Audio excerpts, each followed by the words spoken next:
নমস্কার বন্ধুরা, আমি দিশা। আপনাদের সবাইকে আদি দে নার্সারির আরও একটি নতুন ভিডিওতে সকলকে স্বাগত জানাই। আপনারা প্রত্যেকেই জানেন এই সময় অ্যাডেনিয়াম গাছ আমাদের রিপোর্টিং করা হয়, তো সেই জন্য আজকে রিপোর্টিংয়ের একটা ভিডিও নিয়ে আপনাদের সামনে চলে এসেছি যে কি কি আমরা ব্যবহার করি রিপোর্টিংয়ের সময়।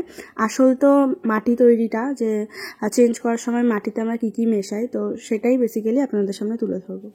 অ্যাডেনিয়াম রিপোর্টিং করার জন্য আমি আগে থাকতেই অ্যাডেনিয়ামগুলোকে ফাঙ্গিসাইড করে এবং কেটে ছুটে যে উপরে যে শিকড়গুলো থাকে সেগুলো 10 দিন আগে করে রেখে দিয়েছিলাম। তো এখন বন্ধুরা এটা একটুখানি বেশ প্রোডাক্টটা মোটা করার জন্য একটা সিস্টেমটা করা হয় এবং গাছটা একটু নিস্তেজ হয়ে আছে, যেহেতু 10 দিন আগে তোলা সেহেতু এটা একটু নিস্তেজ হয়ে আছে। তো এইবার যখন এই নতুন খাবার বা মাটি পাবে তখন এ আবার কডেক্সটা মোটা করার দিকে মন দেবে।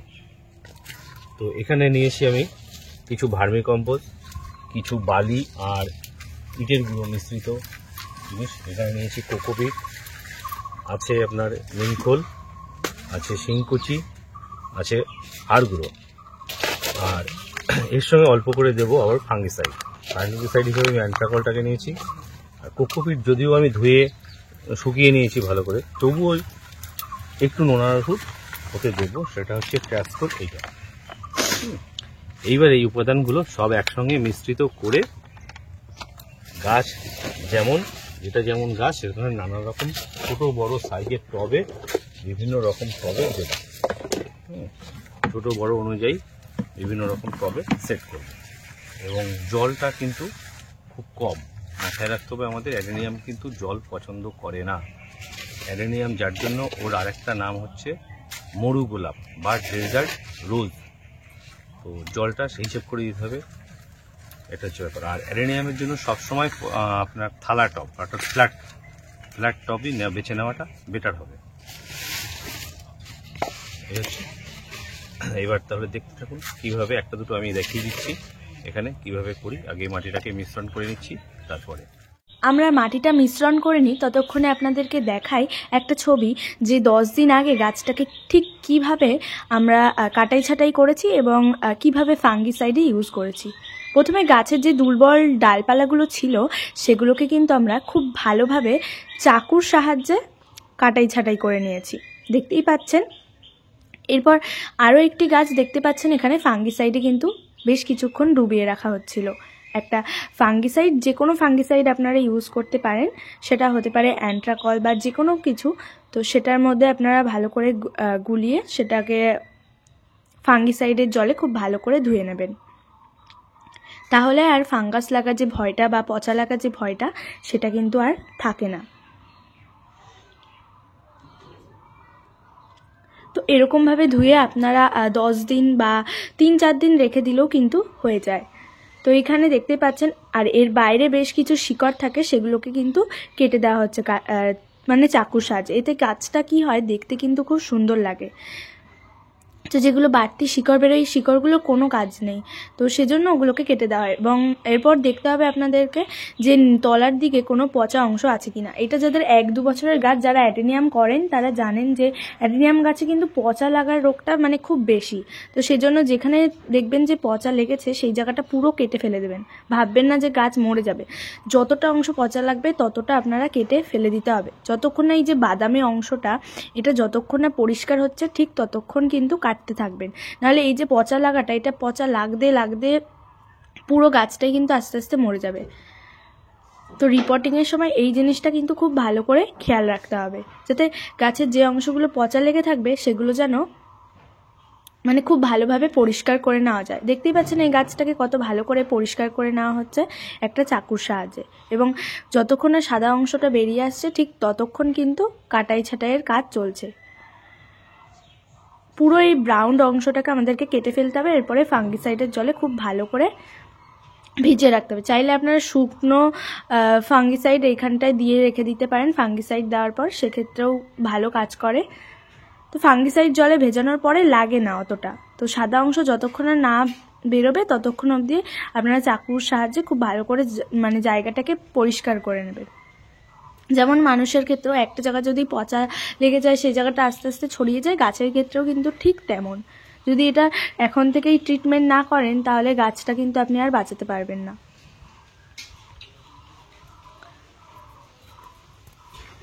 তো এরপরে গাছটার আপনি শেপটা দেখবেন, যেটা যে টবে যেরকম বসবে, যে ঠিক কতটা বসবে, বা সব জায়গাগুলো ভালো করে চেক করে নিলেন যে কোথাও আর কোনো অসুবিধা আছে কিনা। দেখবেন যে হালকা একটু নরম নরম বোঝা যাচ্ছে, তার মানেই ওই জায়গাটা কিন্তু পচা লেগেছে। সুতরাং ওই জায়গাটাকে একদম কেটে আপনি বাদ দিয়ে দিন।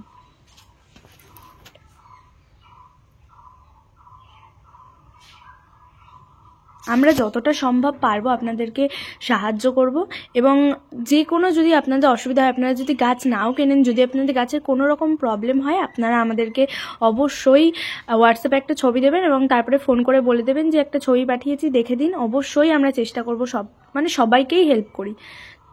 তো এইভাবে ফাঙ্গিসাইডের জলে আপনারা গাছটিকে কিন্তু ধুয়ে নেবেন। তো এইভাবেই প্রত্যেকটা গাছকে কিন্তু ফাঙ্গিসাইডের জলে ধুয়ে রেখে দেওয়া হচ্ছিল। তারপরে ঠিক 10 দিন পর আমরা রিপোর্টিং করেছি, এবং 10 দিন পর কিন্তু পুরো জায়গাগুলো শুকিয়ে গেছে। দেখতেই পাচ্ছেন গাছগুলো ঠিক কেমন অবস্থায় রয়েছে। তো এরপর যেটা দিকে আপনাদের খেয়াল রাখতে হবে সেটা হচ্ছে মাটি মিক্সিংয়ের দিকটা। এবার আমরা সমস্ত উপাদান দিয়ে কিন্তু মাটিটাকে ভালো করে মিক্স করে নেব। বন্ধুরা, সবগুলো আমরা উপাদান এক জায়গায় করে ফেলেছি। এইবার কোদাল দিয়ে ভালো করে এটা মিশিয়ে নেব।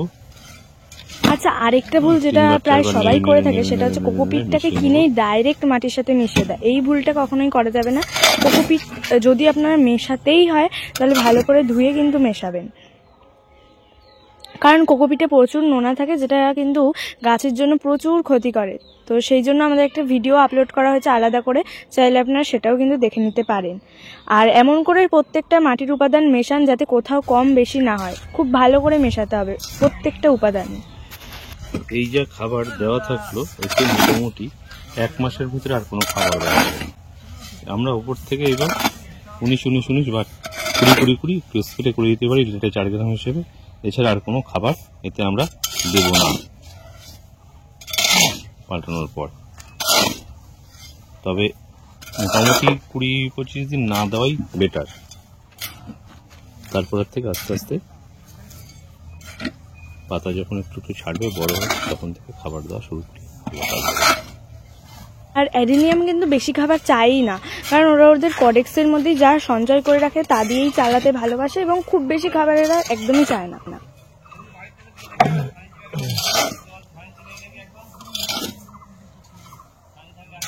আমাদের কিন্তু অ্যাডেনিয়ামের জন্য মাটি প্রস্তুত করা একেবারেই হয়ে গেছে। আপনারা দেখলে বুঝতে পারেন প্রত্যেকটা উপাদান ভালো করে মিশিয়ে নেওয়া হয়েছে। নিচে কিছুটা মিক্সচার, এই যে সয়েলটা দিয়ে নেব। দেওয়ার পরে অ্যাডেনিয়ামটাকে সে করে ঘুরিয়ে যে টবের শেপ অনুযায়ী গাছটাকে ঘুরিয়ে দিতে হবে। তারপরে ঘুরে আস্তে আস্তে মাটি দেবো।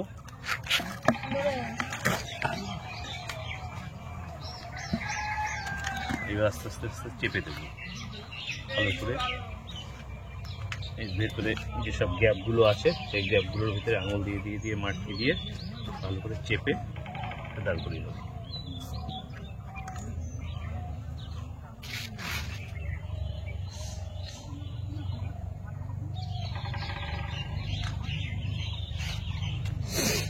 বিভিন্ন গাছের জন্য বিভিন্ন টব, বিভিন্ন সময় গাছের জন্য বিভিন্ন টব। এগুলো একটু বড় গাছ আছে, এই জন্য টবটা একটু বড় দিলাম।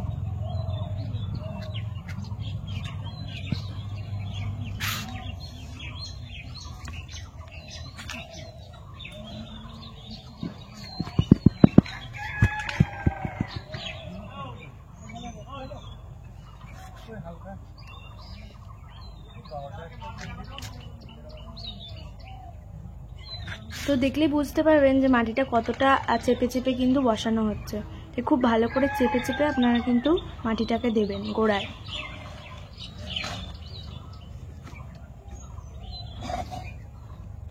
আর অ্যাডেনিয়াম গাছের জন্য গুরুত্বপূর্ণ কিন্তু জলটা যত সম্ভব কম দেবেন এবং সঠিকভাবে দেওয়ার চেষ্টা করবেন। জলের জন্যই কিন্তু গাছের গোড়াটা মেন পচা লাগে। জলটা কিন্তু খুব সাবধানে আপনাদেরকে দিতে হবে। আর যেহেতু মাটিতে যথেষ্ট পরিমাণে এখন খাবার রয়েছে, তাই আমরা মোটামুটি 25 দিন থেকে 30 দিনের ভিতরে খাবার দেব না।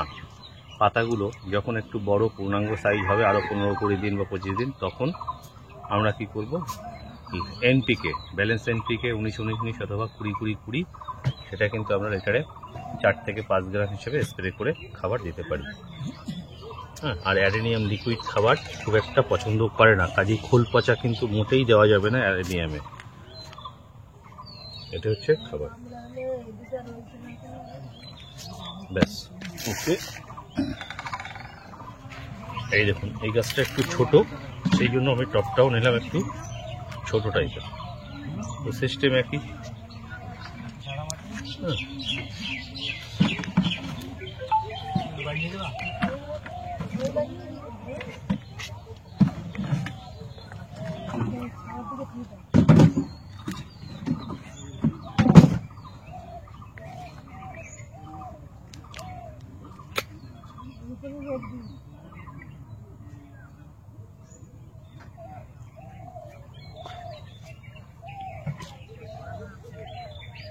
যদি এখন অ্যাডেনিয়ামের কারো জোরে শিকড় পচা লেগেছে, তখন তারা কি করবে?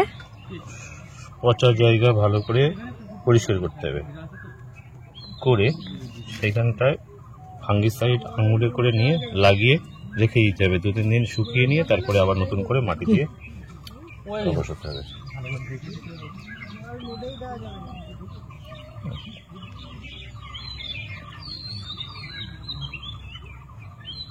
গাছ যত সম্ভব তুলে বসানো যায় অ্যাডেনিয়াম, তত ভালো, দেখতে গোড়া ভালো লাগবে গাছের গোড়া।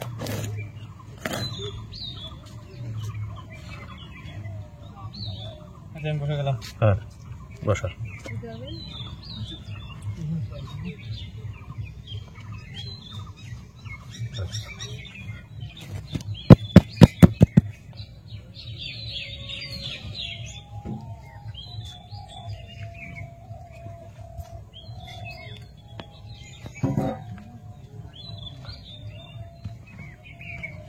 দেখতেই পাচ্ছেন দুটো গাছ কিন্তু আপনাদেরকে বসিয়ে দেখালো, বড় গাছ এবং ছোট গাছ। এইভাবে আপনারা অ্যাডেনিয়াম গাছের মাটি তৈরি, এইভাবেই পরিচর্যা, এইভাবেই সব কিছু করতে পারেন। আমরা নার্সারিতে থেকে এইভাবেই করি। যদি ভিডিওটা ভালো লাগে তাহলে অবশ্যই একটা লাইক করে দেবেন, আর এরকম নিত্য নতুন গাছের ভিডিও আপডেট পেতে আমাদের চ্যানেলটা সাবস্ক্রাইব করে রাখবেন। বিকেল 5টায় আর সপ্তাহে 2 দিন করে আপনাদেরকে ভিডিও দেওয়ার চেষ্টা করব।